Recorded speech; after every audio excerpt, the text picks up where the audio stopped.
person. All right, it's your girl Princess with the Real from 2HotRadio. I'm sitting down with an artist today. Y'all, I don't like to do no small talk, so we're gonna jump right on into it. Let the people know who you is, where you from, and how we can find you.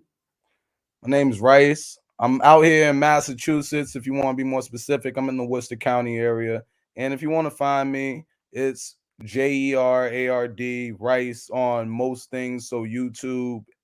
If you want to go on Facebook, you can find me there. But if you look on Instagram, it's going to be the real THEREAL underscore Arroz ARROZ. So Spanish rice.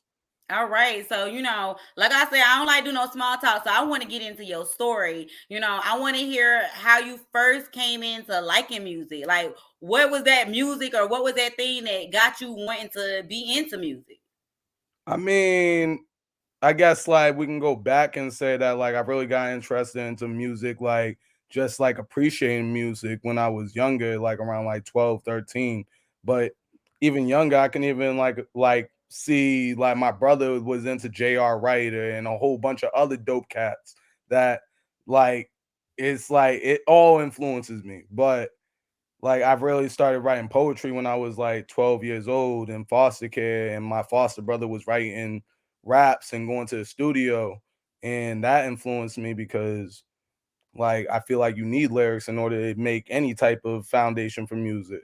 Yeah, and just to hear that, you went through, foster care and things like that, just explain, first of all, if you feel like talking about it, what was the situation and how did you end up in foster care?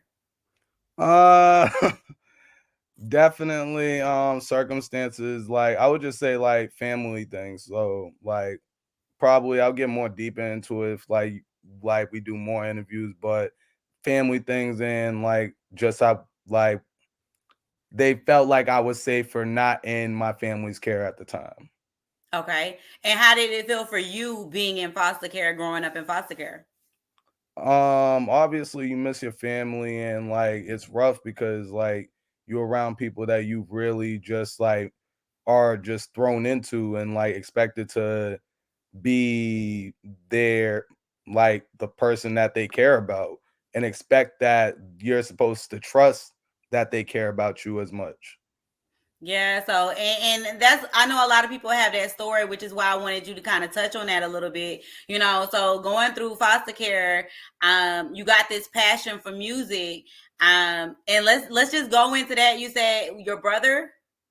At the time, it was my foster brother, but definitely, I'll say that later on in the years, like past like even high school, that's when I really got interested in like making music. I didn't get interested into making music until like 6 years ago, and I'm like 29 right now. So, Okay, so so, at so 12, that's a you was big doing gap. That's poetry. a What big kind of gap. poetry was you writing at 12? I mean, I guess like I was writing about like I didn't know how to express myself the way I know how to express myself now, but talking about like I guess the things that I could see or the things that I was like really exposed to. Like I think that like it wasn't like anything too crazy, but definitely I think it has a profound effect on like the music I write today. So you ain't really telling me nothing though. Like what was them? What was those bars in that poetry? Because I wrote poetry too, and I always talked about my life and the things that I was dealing with in life. I want to know like some of the bars that you were talking about in your poetry. I mean, let me see if I can remember one. I can remember one poem that like literally like other people tried to steal from me and I didn't think it was all that, but like I remember it to this day. And it go like this. I be doing it, be doing it. Yeah, I be doing it. Hey, my name's Too Black, first time on the track. If you want to fight, we got all night. So don't be scared. I don't like to be feared. I like to fight face to face because I'm blinding like Mace. I believe in Okay, the my race. Like, and it okay. was like, it wasn't anything crazy because at the time I was like only 12, 13 when I wrote it. But like then I moved to a school like closer to Worcester when I like coming from like I think what was it Bellingham or what and whatnot, where like it's predominantly like white. So it's like Yeah. coming out here, it's like very much more mixed and integrated. Okay. And And so you went from there, you know, your foster brother kind of inspired you. Now, what artist at that time was you listening to that was helping with that inspiration? I mean, me personally, I always adopted what my brother was listening to. He listened to a lot of Jay-Z, Nas, like he listened to J.R. Writer, Jim Jones, like like a lot of people that was really into the like street music.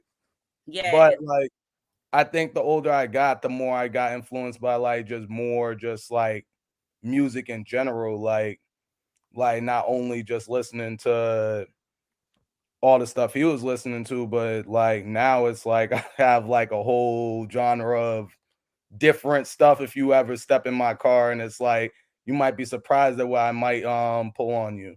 But And now, do you ever go back and have conversations with your brother and let him know how he inspired you? oh, definitely. He hears about it in some of the interviews. We talk about it whenever we're on the phone, and I'd be like, "Do you realize I wouldn't be doing this if it wasn't for you?" Like, because even going back to like the first time I even started doing music, it was with my brother because he was about to start doing the music and like he thought I should be his manager.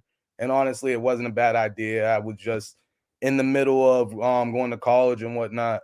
So then I go to the studio and we'll just say almost the rest is history because like the energy and everything, I just knew I was supposed to be doing that, jumping on that mic and like making some great songs. Like at the time I wasn't able to, I guess, articulate and make the sounds that I needed in order to make those great songs, but I grew into that And because so you said around 12 you were writing poetry.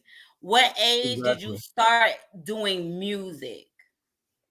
I would say around 22 to 23. Okay. Now let's talk about that first moment when you was like, okay, I'm about to start doing music now. I'm gonna put this poetry into, some rhymes and put a beat behind it. What was that moment for you? That moment was definitely like it was definitely like one of those awkward moments, like when you're like, all right, I know I'm supposed to be here, but I have to prove in front of five other people that I'm also supposed to be here. And I got the lyrics, but I don't have the sound, the cadence, the vibe, or the flow. So So you at the was right. You wrote the lyrics. Are you talking about like you was writing it still in the poetry form and trying I to turn wouldn't it into say music? I would say kind of. Like I would say more of like it was what is the word for it? Like I said, I was missing all those four elements. Like so just imagine like me rapping without those four elements and like how like yeah, like he might have something dope to really say, but it's hard for me to hear it over the fact that he just missed the whole like part of the beat that would have made that sound doper. Okay. So knowing that you didn't have those four elements, which is the main elements of being an artist, so you Exactly. didn't have those four elements. How did you start to get yourself up to par so that way you would have those elements? So I mean, I definitely made like a couple songs and then like it was like the first one song that I would say that I made that like any like my brother like said that was one of his favorite songs that I made was Bet on It. And I felt like that one was like kind of a step in the right direction in terms of like, all right, cool. I know how to hit these lines in a pocket, but I don't know how to make the line sound much different from each other line. So it's Okay. like it So almost as sounded you like were making more music and honing in on, learning more about the music side of things, did you have someone in your corner helping you and coaching you in that regard?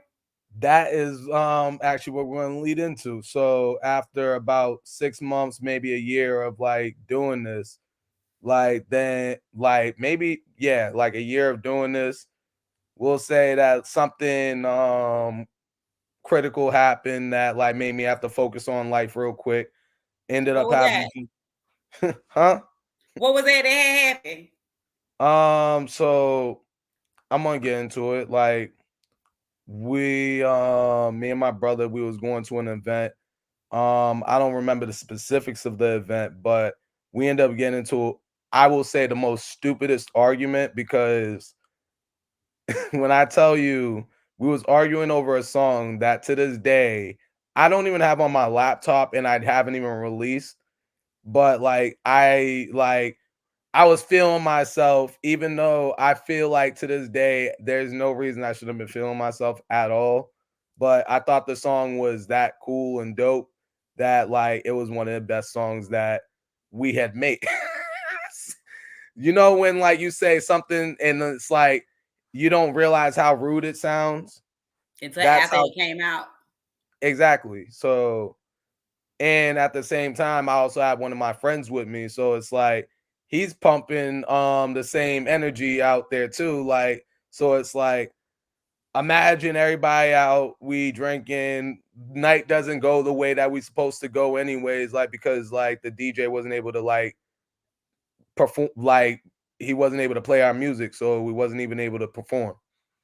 I think Oh we if we wow. did perform, then it was probably like one song, but regardless.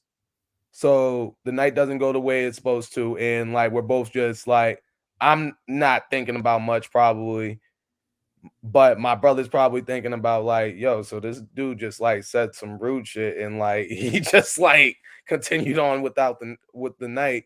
So then we got into an argument over, like I said, the most stupidest argument because of this song that like literally I didn't release.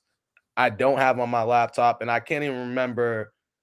I remember what the beat sounds like, but I can't even remember the lyrics because, like I said, at the time I was probably missing about like at least three of the elements. Okay.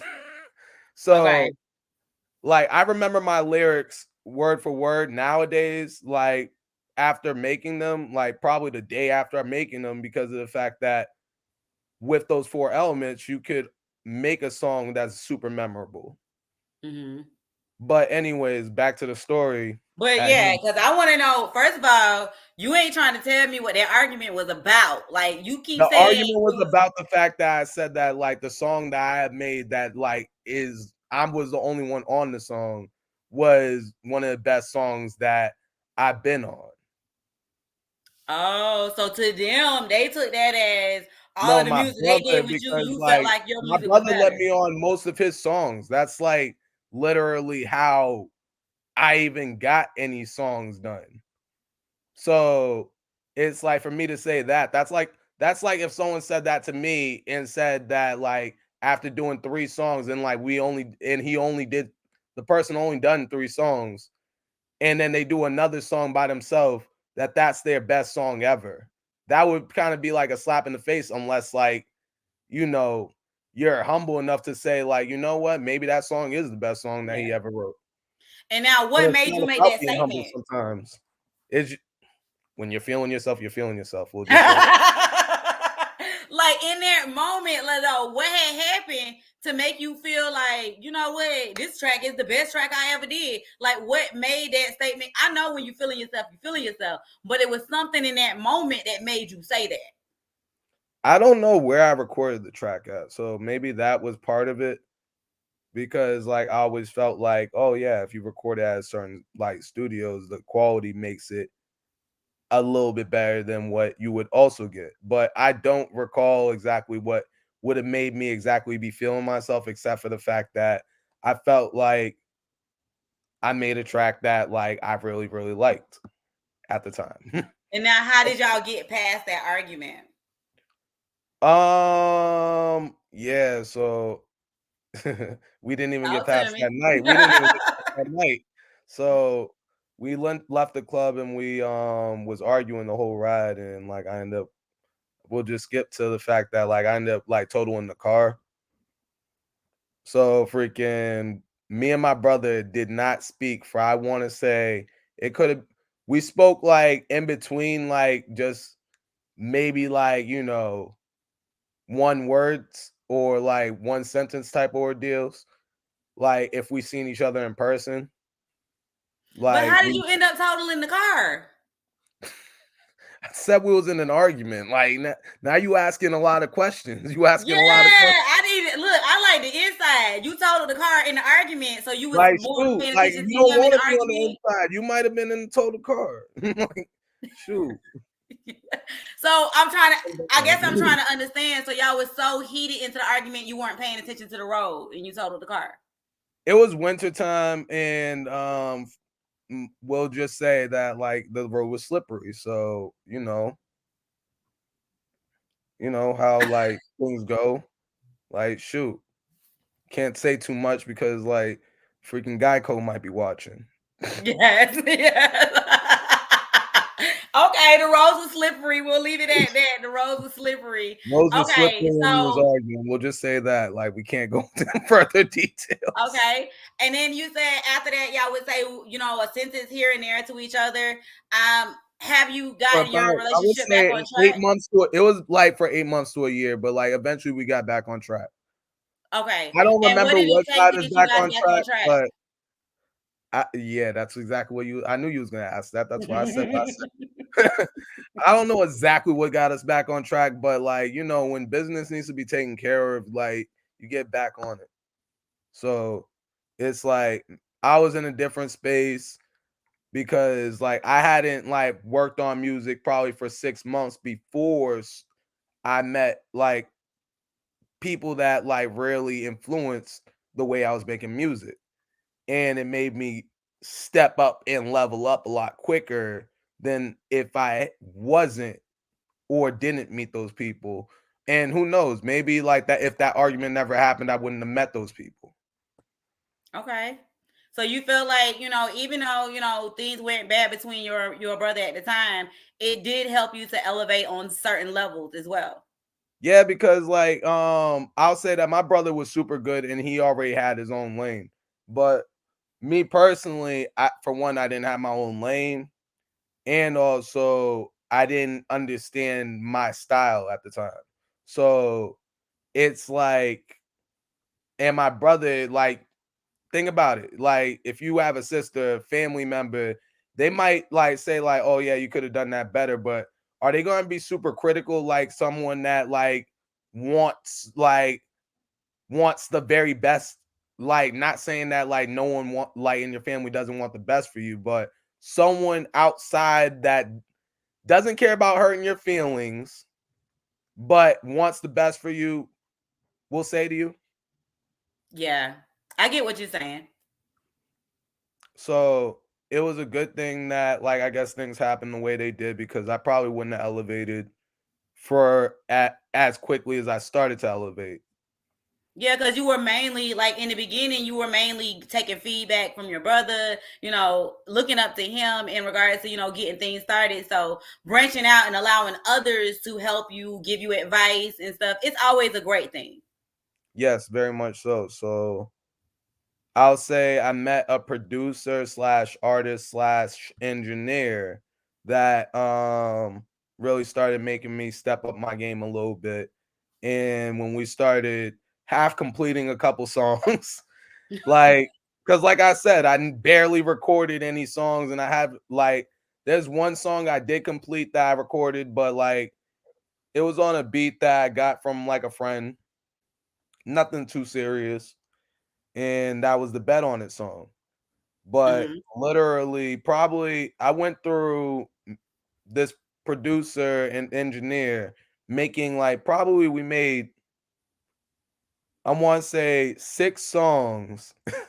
And to this day, there's probably only like 2 of them that was released. But Why? I'm going to ask why. it's because of the fact that like when you start elevating, you start leveling up, like you start saying like, is this me? Is this me? Like how many songs you think Lil Baby threw away before sending you out 100 songs? Yeah. People throw away songs all the time, but you done I got was with a like, producer now. You done got in the studio. I know you paying for studio time and stuff. Were you paying for that? yeah, of course. Yeah, so you don't put all of this money into it.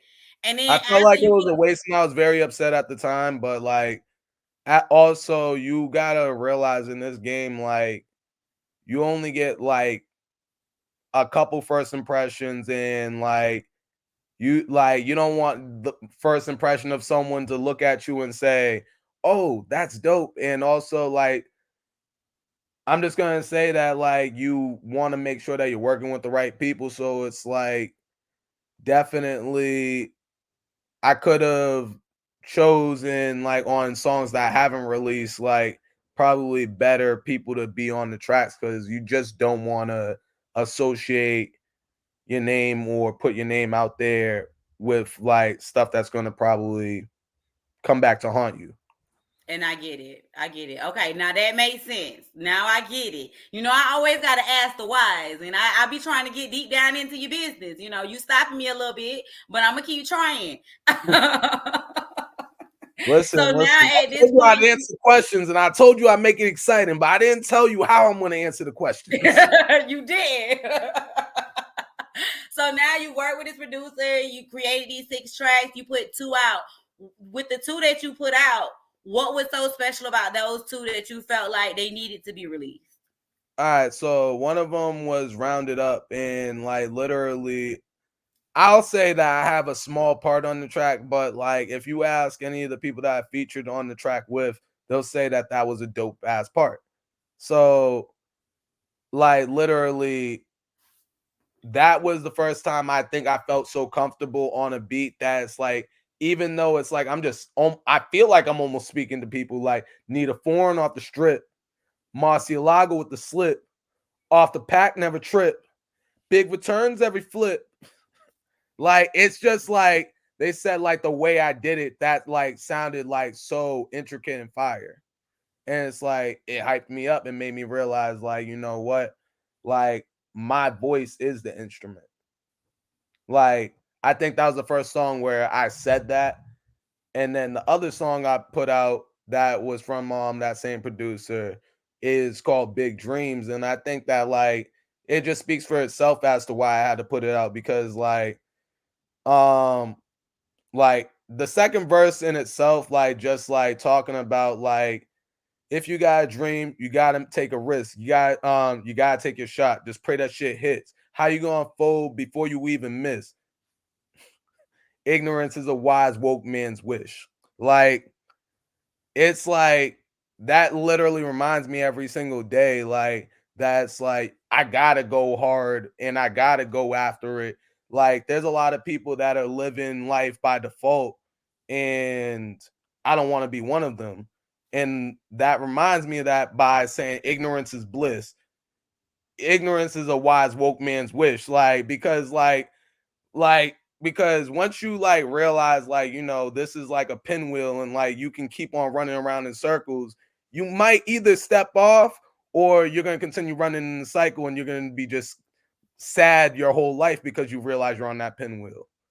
I'm Yes. one of those people that likes to, like, play with the pinwheel and try to figure out how we going to like turn it into a ladder that we going to like climb up the rungs on.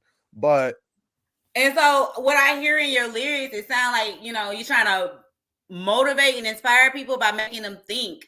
And I guess I kind of want to get an understanding of, how you come up with your lyrics. Is it based on life? Or is it, like I said, you just trying to give people something to think about?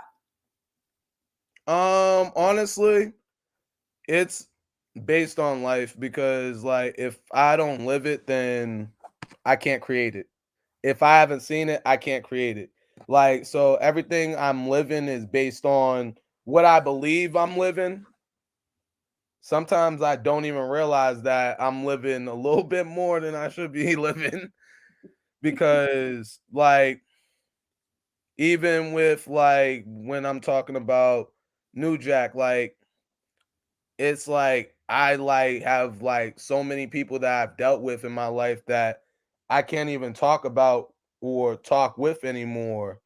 And that's why I got to get a new Jack, because it's like things change, circumstances change, and people change, and it's like And look, I I'm like finna go it. into that one because I know in this industry it comes with a lot of hate. You lose people, you gain people. So, just talk about that, the transitions of you growing into this industry. Have you dealt with hate? I know you just said something about, you losing people, times as times go, loved ones pass away, things like that. How has those type of moments affected you as a person as well as an artist? So yeah, I've had like friends pass away that like of recently, and like that really,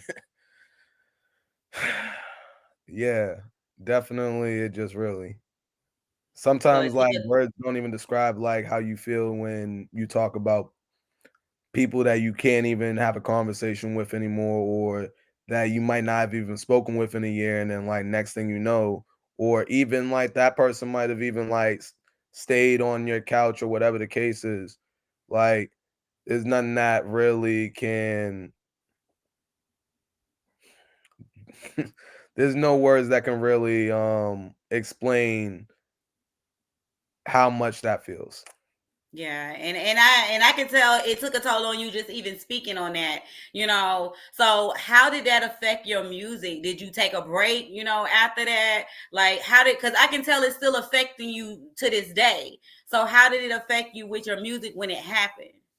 Oh yeah, like when you an artist, like I think that like we're the closest things to, I would say, actors as well. Like not saying that like I'm acting for this question or whatnot, but we pull our emotions like from everything that happens in life. Like so it's like I feel like with us being like even you're an artist as well. Like like doing the podcast and being able to articulate the way you are and making us be able to paint a picture in the way that you make us paint the picture is an art form of its own.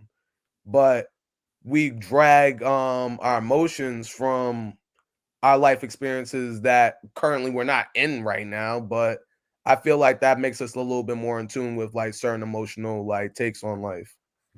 I agree. I agree. So, I always say, you got to go through something to get somewhere. If you ain't never been through nothing in life, then you ain't did nothing yet.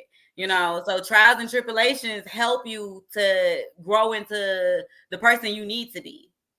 No, definitely. You're not wrong about that. So you Some went through people all of this, you dropped those tracks with the producer. From there, you had some trials and tribulations along the way. But after working with the producer, are you still working with that same producer? actually we just released a track and it's like called Some Money. It's out by Paparazzi, straight fire. I'll swear to you, like I got a verse on it. It's the first verse, and also I'm part of the outro of the track. So Okay. definitely check it out. And that's some of his work as well. And so you say you just released that. Is it on all streaming platforms? It's on Spotify. I believe it's on Apple as well. Like so I know that if you look me up as well, like it might pop up as well, but definitely it should be on most streaming platforms. I think it's even on Pandora. Okay. And So did the producer drop the track or did you drop it? Like whose platform is it on?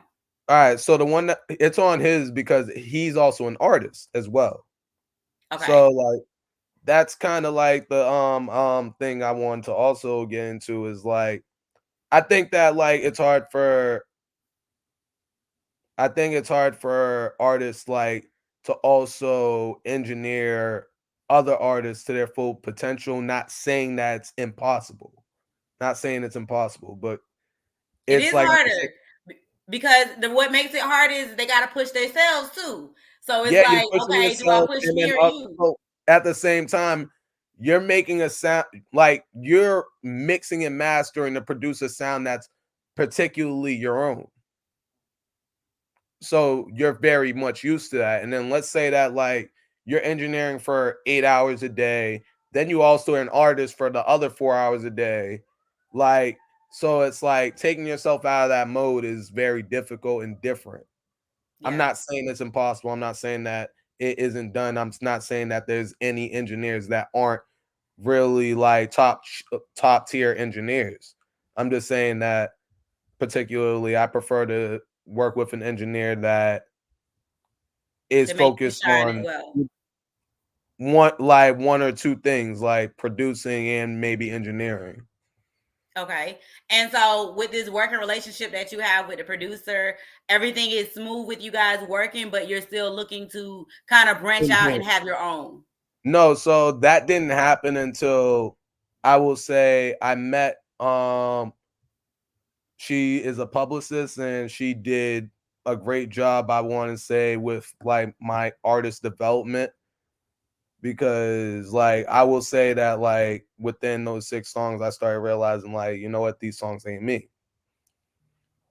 So actually I'm lying. We put out 3 songs.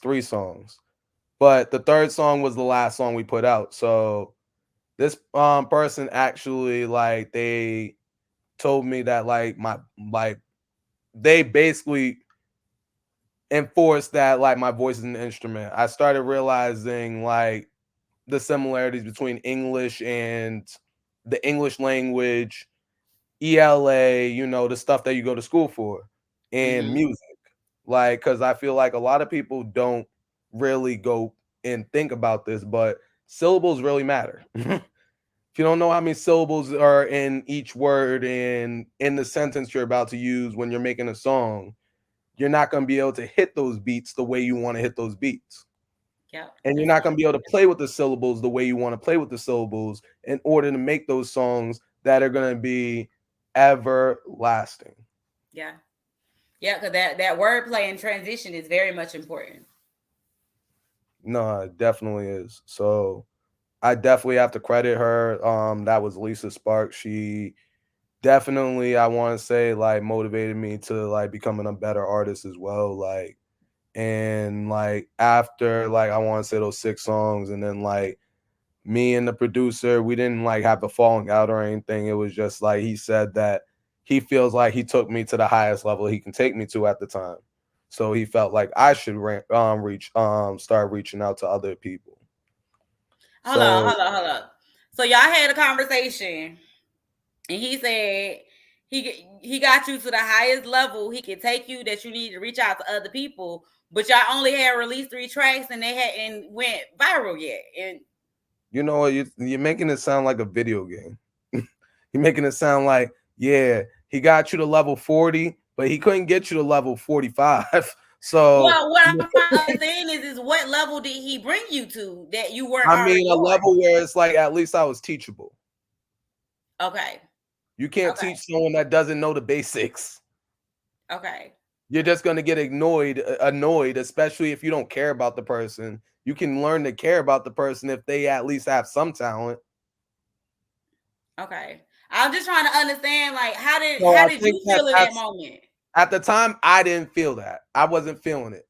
Okay, So, but like I said, in 6 years of doing this, like you start coming to an understanding of like what people are really talking about, and you start really like looking at all the angles, and you start really appreciating that people really actually care about you enough not to take your money and like continue having you pay for a service that's not going to get you to the place that you want to be at.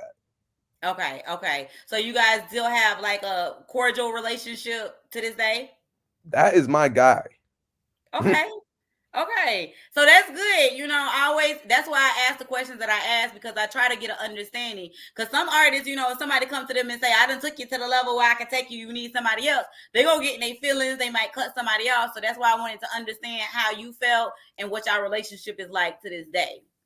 I want to say that like with most like people that I've had a working relationship with, like there's no bad beef or no negative energy because like at the end of the day, we're all God's creatures. So I just want like everybody to like literally say to themselves at just the same way I say to myself that like there's no way that like we could be beefing with each other when like freaking there's higher powers that want us beefing with each other. Yeah, there's. I mean, beefing with people don't solve anything. Talking things out as men and discussing things. I think that's always going to help people to elevate because now you have an understanding, and now it makes sense to you as to why things happen the way it happened, and you see the growth in those changes. Yeah, I really do see. Yeah, I definitely have to. I think that like time like definitely grows people and makes them like expand their way of thinking, or it just shows that people don't change. Like either one, like you gotta take people for who they are. Yep. So as you're growing, and honing in on your craft, working to, level up on many levels as an artist, talk about some of the things that you're doing to help get the word out there about you, marketing yourself, all of the above. I think the main thing I do is like I try to so like I try to go outside. Going outside is I think critical. Like even though like the pandemic has a lot of people afraid to go outside their room, like I talk to a lot of people and the consensus is true. Like people do not like going to events as much as they used to. No. But the consensus is still true that people are going to events even more frequent than they used to. So something's not adding up here or there somewhere. So I'm gonna just say like I go outside. So as people tell me, "Oh nah, I haven't left my house in like over 5 years," like I'll be like, "Why?" You got to Because networking is key. Now, in regards to social media and stuff like that, are you on all social media platforms and posting content and things like that? I want to say I'm on 95% of social media platforms. I have not learned how to use what is that thing? The thing with the keyboard thing.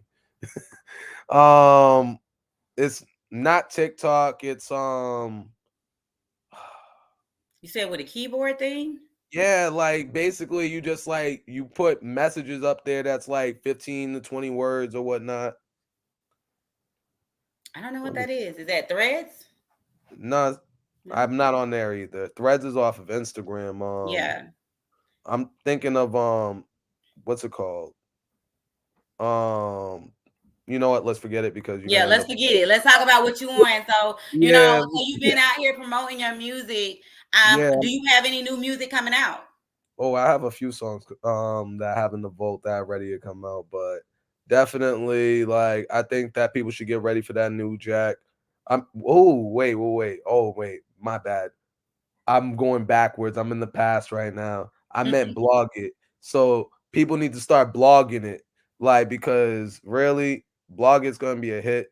We got that coming out, I believe, on the 11th February. Okay, so what makes you feel like blog is gonna be a hit? What that one about? Listen, it's nothing like too crazy, but definitely I think the beat was very well produced. I actually got to meet the producer. Like, and it's not too often that a lot of people like get to meet their producer that like put the beat on YouTube or whatnot. Okay, But so I you got to found the meet beat him. off of He YouTube and you took were the able beat to meet the guy. down. So like no one's gonna be able to find that beat again. It's mine. So you And you found him on YouTube and liked the beat, and then you were able to meet up with him. I cannot take all the credit. So actually, so like I said, in this game, you start meeting new people and you start working with more people. So I met, and I'm going to say his name. I'm going to do another name drop. Jeremy London. He is an engineer and also like he is really good at helping artists structure their music as well. So that was super cool. We got to work a few times and also like I would say that like he's the person I like to go to first. That way then we could work on a song before going to like a bigger studio. He Okay, understands my process and he respects it. So that's like the most you can ask for someone is like a mutual respect.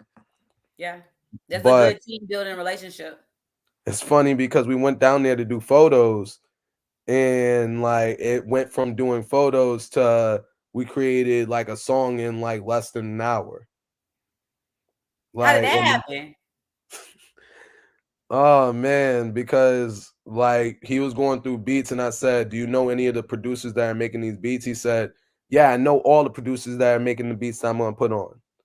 So you know how like when you hear that from people, like you know what I mean, you're a little skeptical. Like you're like, Yeah. maybe, maybe not, maybe, maybe not. So he played the beat, and then the beat was hit. Like he played a couple beats, and then he played that beat, but that beat was hitting. And like I just like instantly had lyrics in my head, and he turned on the mic, and like I probably had the first set of lyrics already, and it was like, used to run with the homies, now we up, nobody's starving. I'm not gonna use that profanity, but heard you You can please. curse. Oh wait, I can say it. Yeah. All right, so I'll say it. Nigga, please, we don't plead, just give him a pardon. And then he was like, "Yo, that kind of sounded dope." Like because like I did the quiet line, and then like I kind of like over the top energy for the second line. So then I was like, "All right, let me make some lines like that." So I made the first four lines like that, and then I was like, if I could make the whole verse, like even if it's a short verse, come in exciting, like I just came in jogging. Tell the publisher blog it. Should be charging rent on your head. I'm on your noggin. Yo, that like literally made me say like, all right, so I think we have something right here. So Okay. I wrote it all down, and then it was like freaking. Then the hook like just like was like instant. Like, yeah, she bringing the bag. Oh yeah, she bringing the bag. Like that was like I feel like for me it was really simple to make something like that, but at the same time, it's something that like when you hear all the beat like on top of it and the sound and like just the way it was produced and the way it was engineered at Phoenix Down Studio, I ain't even gonna lie. It just like sounded right and it's like it sound like I don't know, like there's like a couple of artists I can think of that like literally I can picture like someone opening up with that song. Okay. And you said when is that one dropping? That one's dropping on the 11th. 11th of February. Yes, Super ma'am. Bowl day. Hey, okay. So you dropping on Super Bowl. Now what's next for you? Do you have any upcoming shows or anything? Or is there anything that you're gearing towards in the upcoming future? Right now, I got like something I'm working on with Foodie Foundation. Like, I am one of their fellows and like ambassadors. So, like, I definitely try to support and put out the message that, like, autism awareness is out there. Okay. So, but And I like, I like that do, message. I know a girl whose daughter has autism. I worked with her in the past, and she's another one of those people putting that message out there because a lot of people don't do their research and know, all of the particulars in regards to autism. I ain't gonna lie. The more you know, because at the end of the day, like, so much like awareness needs to be built, but a whole lot of people don't take the time to be aware. So they put these labels and like these descriptions of what they perceive certain things to be because we're That's not true. even going to talk about just autism but just period like whether you're black like whether you're a woman or like you're a man a black male or like you could be like someone that doesn't speak English like they'll put a label on you instead of like defining you as a person that has a spirit and a soul that like literally has their own free will and probably is going to do the exact opposite of your perceived notion. Yep. And now, what made you want to get behind and be a brand ambassador for this company? I think the main thing is like, and like I've said it already in an interview, is like I like to support the cause because like I also was diagnosed like a little bit later, like when I was going to school, like in high school, but I was diagnosed and like it made me feel like I was different and changed my life. But at the same time, like, and I actually work with kids now and I'm a behavioral therapist. I also work with kids that are on the ABA side as well. And one of the kids said it the best, like because they actually was diagnosed with autism. They said it was their superpower. So if they have that superpower and I have this superpower, why can't I use my superpower for good, I guess? Yes, yes. And I like how you took that and took a turn and made it positive, because a lot of people, when they get diagnosed, they start feeling different and they just let that stay. You turned it into a positive, and now you're helping others. I love the fact that you're working with kids. I love, like, the kids are the future, so it's good No, to have definitely. people helping to build them up in the right way. Nah, I love working with kids. Like I think, and I say this all the time, like these kids saved me because I did not like think I was gonna fall into this job, and like literally not even only did I fall into this job, but I almost fell in love with it. Like this is like the type of work I really like doing because I know that I'm actually making a difference. And not even only am I making a difference, but I'm able to like deal with kids that like either in similar circumstances as me, maybe circumstances I might not have been through, but like similar or like definitely relatable, or even if they're not relatable, I'm able to give them someone that like actually kind of cares about where they're going. And like when I say kind of, I mean like you got to figure out like whether they care first. Like I care enough that I want to like make sure you care about yourself and try to like make sure that you're better and get you the help you need, or like put you in the right paths that way. Then like you get everything out of life that you deserve Yeah, I because like these kids that. deserve to So win. with that being said, that leads into my next question. I always ask before I end the interview is, if you had to lead the people with something, to inspire and motivate, what would you say to them? Listen, I would say something I already brought up in the interview, which is we on that pinwheel. Either you're gonna step off or you're gonna continue stepping on. Like, just remember, like the price is going up, so it's like get your full value, get your full value, do your investing. And when I say investing, it doesn't mean financially. I mean invest in knowledge. Start learning more about what you want to do, level up in that particular craft, and figure out how you can turn that into a business.